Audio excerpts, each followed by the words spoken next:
How do you look at the concept of redshirting? Like, is that something you think about week to week, or do you?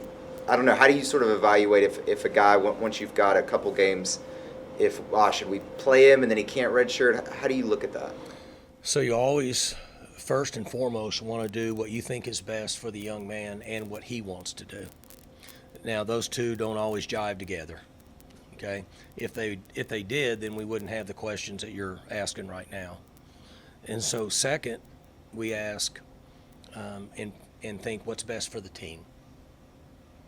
Um, Years ago, coaches made that determination.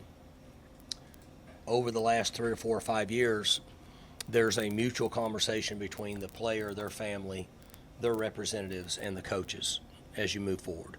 It's just one of the changes that we're going through. That's part of the game. I guess ultimately a coach could just say, this is what you're doing one way or the other. That's not what we do here because I think long term it'll be counterproductive in a free agency world. Last year with Leon, right? I mean, y'all were kind of trying to have him again this year, but because of injuries. We tried to redshirt him. Yeah. Had injuries. So Leon is his perfect example.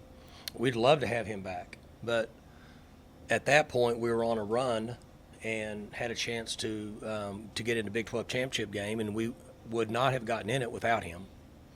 But he also had to make a commitment to a team. We talked to him. We had the discussion. At first, I think he still wanted a red shirt, and then he finally said, okay, I'll play.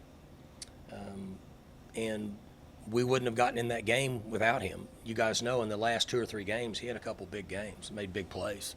So that was a difficult one because we started him to redshirt because making the jump from where he was to our level was huge.